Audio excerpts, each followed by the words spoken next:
Entonces vamos a hablar de un tema importante y para eso vamos a abrir el libro de Hechos, capítulo 10, versículo 38. Hechos capítulo 10, versículo 38. Como les decía, este no es un estudio, así que no vamos a estudiar a fondo lo que dice este pasaje, sino que solamente una reflexión o una prédica. Dice, aquí está dando testimonio Pedro, ¿cierto?, de el Señor Jesucristo. Y dice, cuanto a Jesús de Nazaret, cómo le ungió Dios de Espíritu Santo y de potencia, el cual anduvo haciendo bienes y sanando a todos los oprimidos del diablo, porque Dios era con él. Creo que en la versión 1960 dice, porque Dios estaba con él.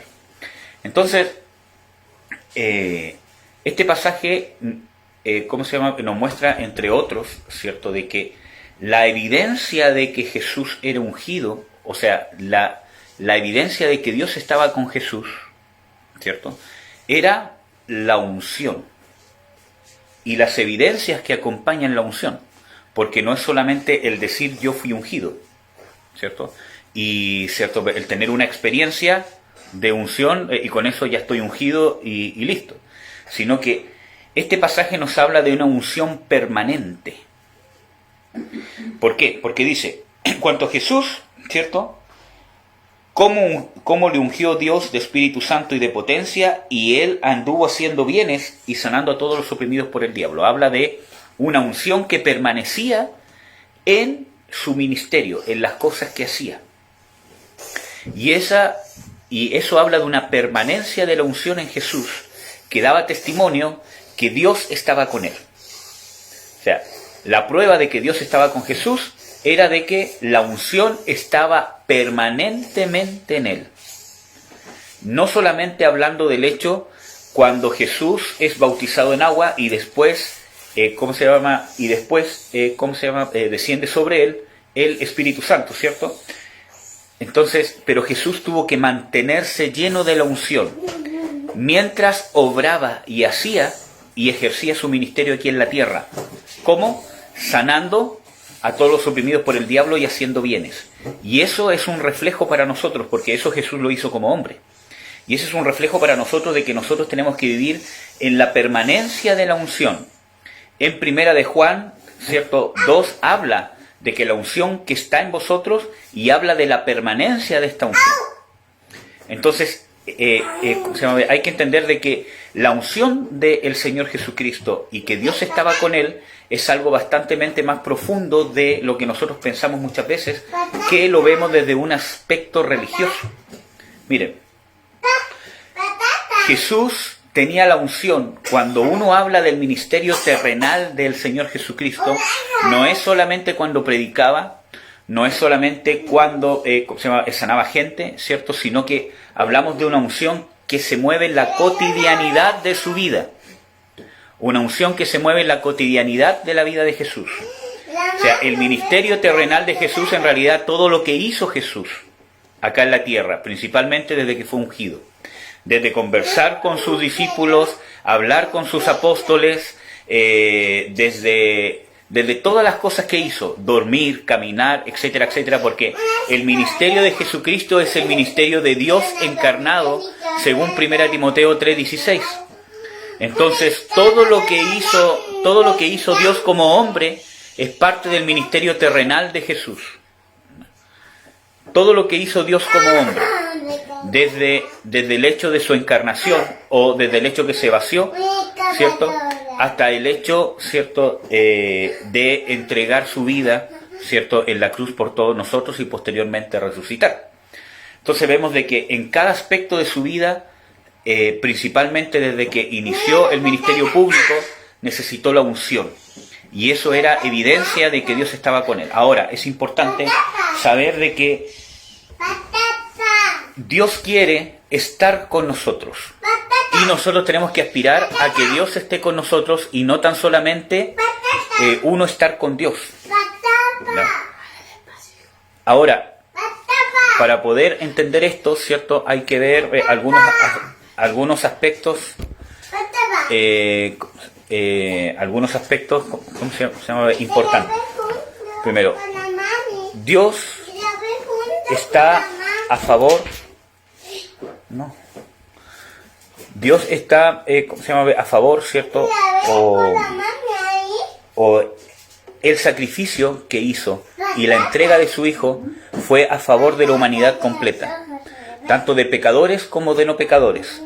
En 1 de Juan 2:2 dice de que Jesús es la propiciación de nuestros pecados, y no tan solamente los nuestros, sino también los de todo el mundo. Entonces vemos también, ¿cierto?, en Juan 3:16, que dice de que de tal manera amó Dios al mundo, que ha dado su vida, ¿cierto? El punto de esto, de lo que le decía, ¿cierto?, de que Dios quiere, anhela, y es necesario que aspiremos a que Dios esté en nosotros y con nosotros.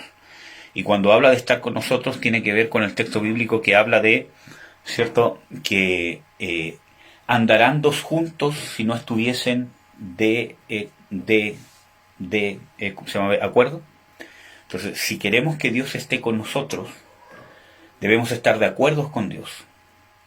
O sea, nosotros tenemos que estar de acuerdo a sus propósitos, de acuerdo a sus prioridades, de acuerdo a sus planes, y estando caminando juntamente con Dios para que Dios esté con nosotros. Y eso es lo que logró el Señor Jesucristo. Ahora, ¿por qué yo les digo de que el amor de Dios y su misericordia, pese a que está a favor de todo el mundo, y pese a que Dios está, su gracia, su misericordia y su favor está a favor de la iglesia también, pero no necesariamente en cada creyente Dios está con él en el sentido que se refiere a este pasaje bíblico? Porque cuando habla aquí de que Jesús estaba con él, o sea, de que Dios estaba con Jesús, está hablando de que Dios le daba un respaldo. No solamente que Dios estaba ahí, sino que Dios daba testimonio de Jesús.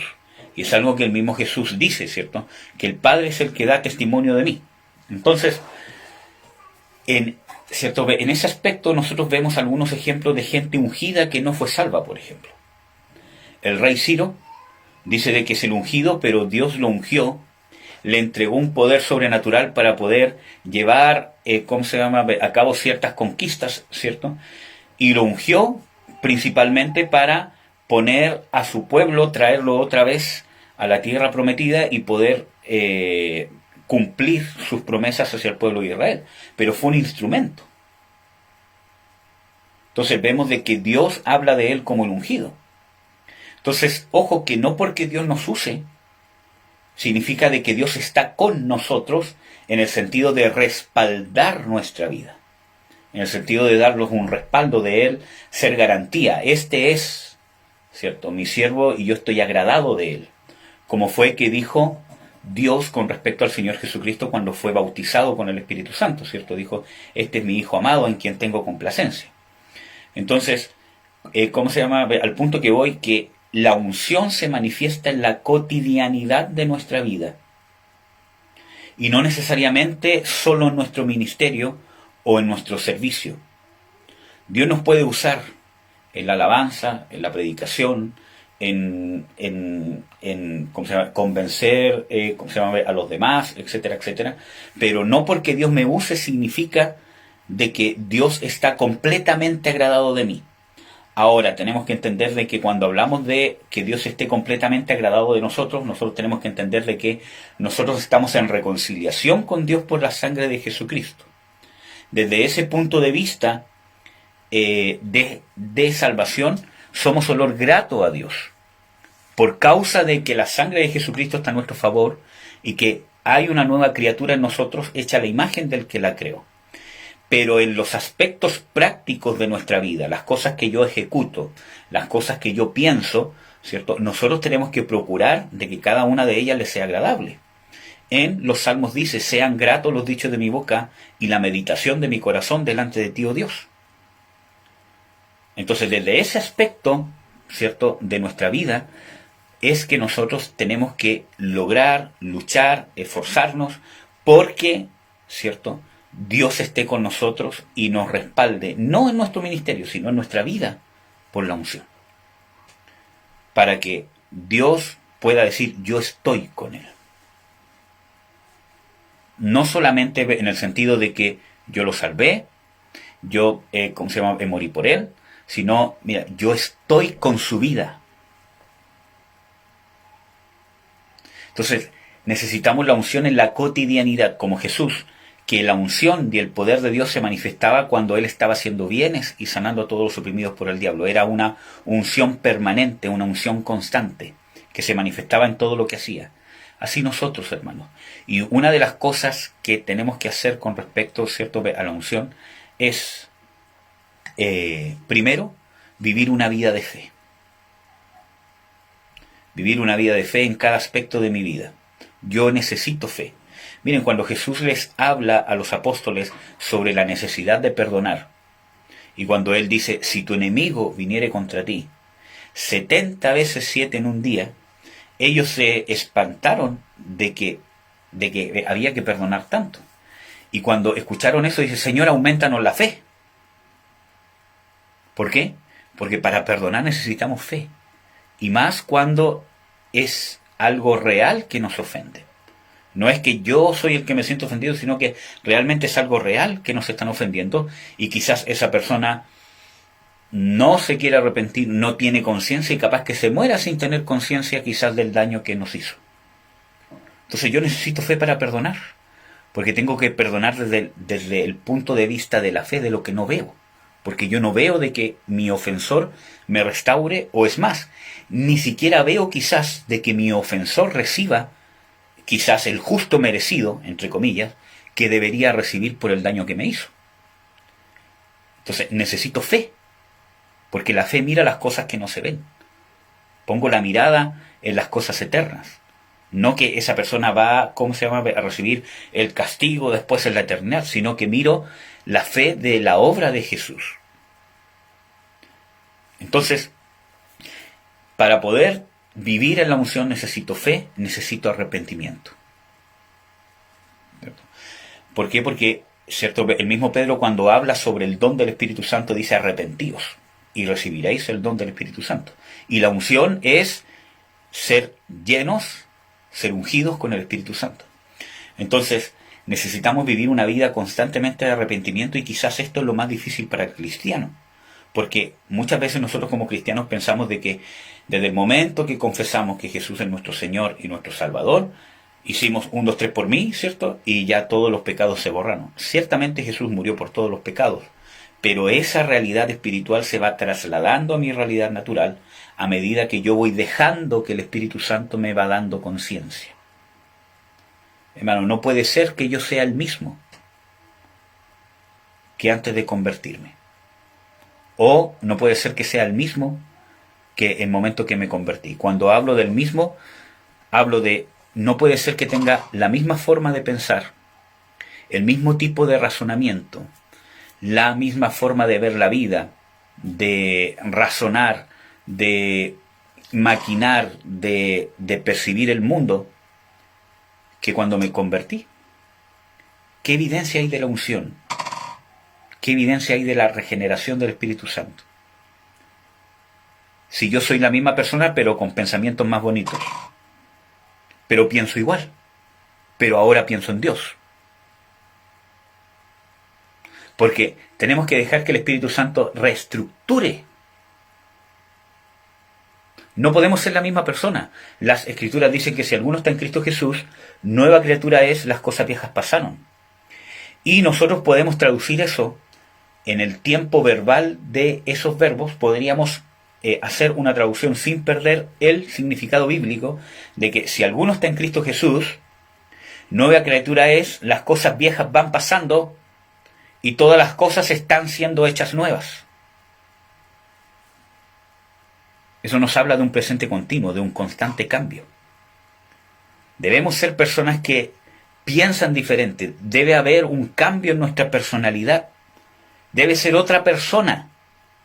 No la misma persona que piensa diferente.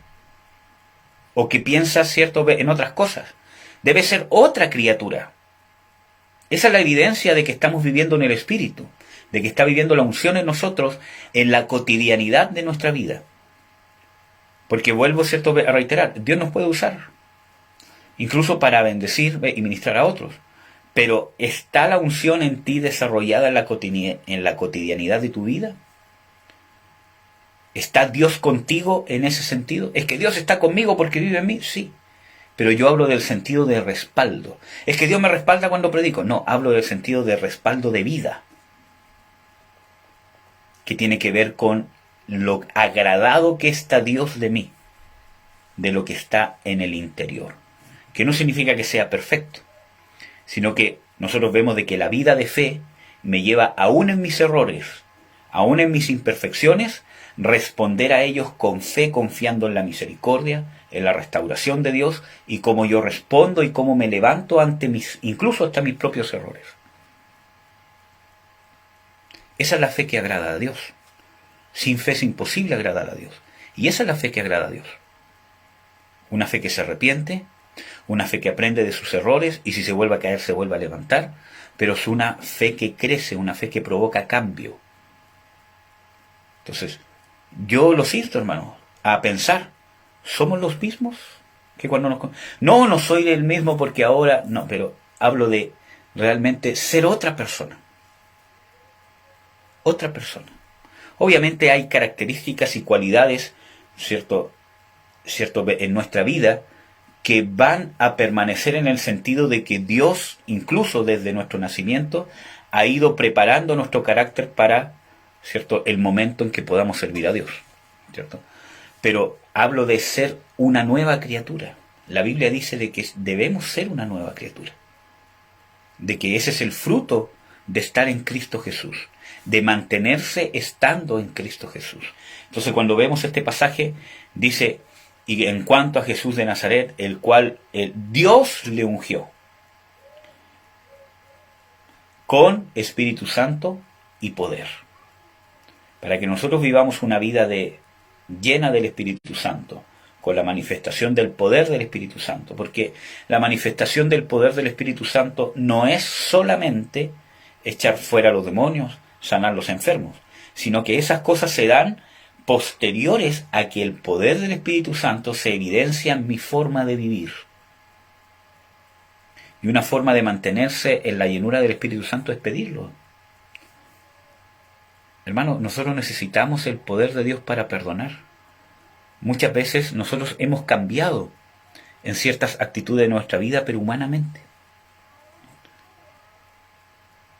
Hemos obtenido ciertas técnicas para cambiar nuestra perspectiva, nuestras reacciones, pero eso no pasa de una terapia que pude haber tenido con un ¿cómo se llama?, psicólogo, que me puede haber dado muy buenos consejos, ¿cierto? Pero no pasa de eso. ¿Cuál es la diferencia entre el mundo, ¿cierto?, y nosotros? La unción, el poder de la unción, el poder del Espíritu Santo. Y el poder del Espíritu Santo no solamente hace cambios de pensamiento, cambios de mentalidad, sino que la unción y el poder del Espíritu Santo provoca, ¿qué cosa? Provoca que el poder de Dios me lleve a poder actuar, ser una nueva criatura. Tengo una nueva identidad. Por ejemplo, hermanos, si estamos en una situación y hay que perdonar, hemos ido a los pies de Cristo y Señor, necesito tu unción. Necesito tu poder para perdonar, porque no quiero perdonar en mi humanidad. Porque hay un perdón que es humano, que es condicional, que oculta la ofensa y la cambia por otro sentimiento, que es lo que hace la psicología y la psiquiatría. Una ofensa o algo malo, ¿cierto?, en mi vida, lo cambio por otro sentimiento, ¿cierto? Entonces yo, ¿cierto?, empiezo a condicionar mi mente para que cuando venga ese recuerdo o una situación, automáticamente mi mente se entrene y proyecte otro sentimiento. Pero eso es humano. Es un cambio de sentimiento, de un sentimiento, ¿cómo se llama?, negativo a un sentimiento positivo, que no digo que esté mal, pero es humano. No hay unción ahí. ¿Qué nos diferencia con los mundanos? Que han logrado perdonar, ¿cómo se llama?, al que los violó, y cuántas otras cosas más. ¿Qué diferencia tiene su perdón con el nuestro? El origen sobrenatural. Entonces, no es solamente cambios humanos, tácticas humanas. Debe haber una unción, debe haber una manifestación del poder de Dios en ese tipo de aspectos, por ejemplo. Entonces, no es que yo cambie un sentimiento, sino que realmente mi experiencia en el sacrificio de Jesús me lleva a poder descansar en eso y a la vez provoca un cambio en mi personalidad, en mi carácter. Esa parte se renueva, se hace nueva, no con una táctica humana, sino con una iniciación, un poder sobrenatural en mi vida. Entonces, tenemos que pedir el Espíritu Santo. Señor, estoy sin trabajo, Señor, vivo o estoy o tengo que compartir este día, no sé, con una persona que me ofende constantemente, con una persona que me hiere, con una persona, no sé. Señor, necesito tu unción en este día para poder perdonar, para poder no ocupar tácticas humanas, sino yo quiero realmente que sea tu poder que me lleve a actuar de la manera correcta. Que tu unción me dé una paz interior, en contra de cuando estamos enojados, cuando estamos angustiados, cuando estamos con pena, cuando estamos con amargura, cuando estamos, incluso cuando somos bendecidos, cuando hay abundancia, cuando estoy contento, cuando estoy feliz, también necesito la unción para saber administrar esas cosas. Porque, hermanos, Dios no solamente nos prueba en las dificultades y en la escasez, sino muchas veces Dios nos bendice y la bendición es una prueba. Y ahí es donde la mayoría de los cristianos muchas veces fallamos. Porque cuando somos bendecidos, ya no oramos todos los días. Antes sí, porque estábamos, ¿cierto?, en la tribulación, que no había trabajo, que no había dinero, que no había esto, y oro todos los días por eso, y me consagro, y voy a los cultos, ¿cierto?, y todo lo demás, pero cuando viene la abundancia, y Dios me bendice, también me está probando. Pablo dice, he sido enseñado a vivir en escasez y en abundancia. Eso habla de que en ambas situaciones fue probado y aprendió. Entonces necesitamos entender de que la unción es algo que debe permanecer en nosotros, en la cotidianidad de nuestra vida, y eso debemos buscarlo. Necesitamos fe, arrepentimiento, obediencia a Dios y pedirlo. Necesitamos pedirlo. Señor, estoy contento. Quiero vivir esta alegría en tu unción. No quiero que esta alegría en alguna manera me haga pecar o, alejarme de ti. Entonces, necesitamos la unción y necesitamos pedirla cada vez que es cierto, inicie un día. Pero no solamente que sea palabras. Porque yo puedo decir, Señor, te necesito en este día, ayúdame, y después me olvido de Dios durante todo el día. Y si es que pasa algo lindo, digo, gracias Señor, eres tú que estás conmigo. No. Constantemente, cuando enfrento cada situación diaria, cotidiana que me toca vivir, estoy consciente, pidiendo y en comunión con el Espíritu Santo para poder encontrar la mejor resolución. No quiere decir que no me voy a equivocar, pero aún en los errores necesito la unción de Dios para actuar sabiamente. Amén. Así que eso quería darles ánimo, ¿cierto? Y exhortarlos, hermanos, a buscar la unción permanente en vosotros, como dicen las Escrituras. Que realmente Dios quiere estar con nosotros, como lo hizo con Jesús. Porque este texto habla de Jesús como hombre, no como Dios. Porque ¿cómo va a necesitar Dios que Dios esté con él? ¿Cómo va a necesitar Dios ser ungido? Todo esto habla de hombre, y Pedro lo encarece al decir Jesús de Nazaret. Aparte de que ya Jesús es un hombre humano, pero al decir Jesús de Nazaret le está dando procedencia humana.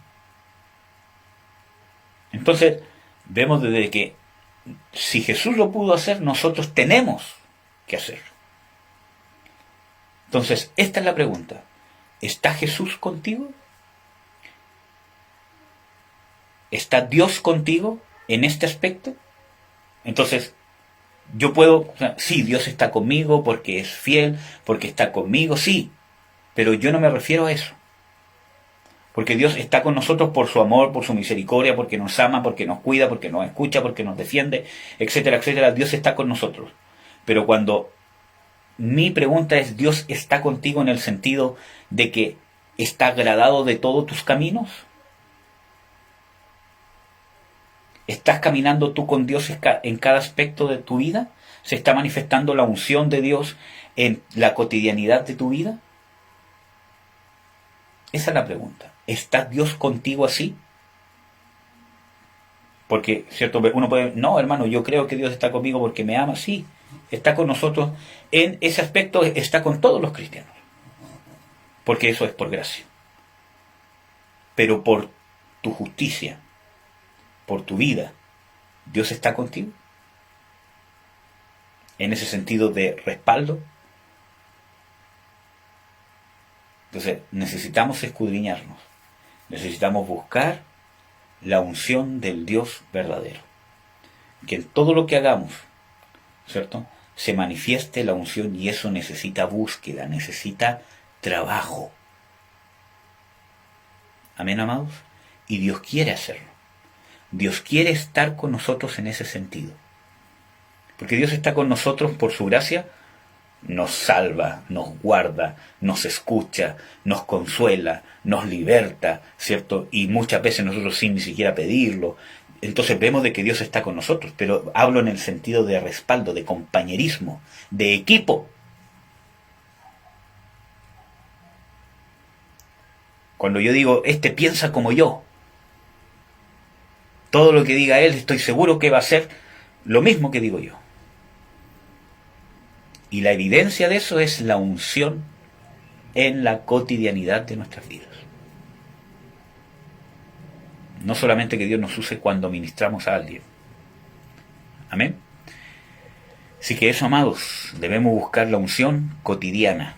Bueno, yo le puse ese nombre, ¿cierto? La unción cotidiana. Cuando trabajamos, cuando estudiamos, cuando comemos, cuando hablamos con alguien, cuando vamos a pagar una cuenta, cuando vamos al baño y empezamos a hacer fuerza y nos empezamos a poner rojo, así. En cada aspecto de nuestra vida debe estar la unción, ¿verdad? Todo momento, hermanos, todo momento Dios está con nosotros. Amén, amados. Así que eso, vamos a orar y de ahí vamos a pasar a las alabanzas. Señor, en el nombre de Jesús te bendigo, te doy las gracias por tu misericordia, por tu amor, por tu gracia. Yo te ruego, Señor, que nos abra nuestro entendimiento, Señor, y que podamos realmente nosotros buscar diligentemente la unción permanente en nosotros. Que no nos conformemos con que tú nos usas, ¿cierto?, por tu gracia y tu misericordia, que tú nos usas, Señor, para quizás ministrar a otros, para ser instrumento, lo cual es un honor, Señor. Sabemos que es un honor. Y sabemos que es por gracia. Pero queremos, Señor, que tu unción sea permanente en nosotros. Sabemos que tú lo quieres hacer. Ayúdanos, Señor. Abre nuestro entendimiento para que podamos oír tu voz en cada aspecto de nuestra vida más profundo. Las cosas que quieres sacar, las cosas que quieres transformar, a los nuevos niveles que nos quieres proyectar, Señor. Superando obstáculos de nuestro carácter, de nuestra personalidad, de nuestra forma de ser, Señor, que tú quieres que vayamos superando y que vayamos creciendo, desarrollándonos y madurando, Señor. Que no nos conformemos con cómo estamos, porque sinceramente nos falta mucho. Yo te ruego, Señor, que obres sobrenaturalmente en nosotros, rompas los cascarones, rompas las estructuras, las cadenas, las cajas, las jaulas muchas veces que nos envuelven, Señor, y que no permiten en ciertas áreas de nuestra vida que sean cambiadas. Te pedimos perdón porque en muchas áreas de nuestra vida no hemos dejado que nos cambies. Yo te ruego, Señor, que hagas lo que sea necesario para romper esas estructuras, derribar esos argumentos, Señor. En el nombre de Jesús de Nazaret. Nos encomendamos a ti, Señor, y te doy las gracias, Señor. En el nombre de Jesús. Amén. Amén, amados.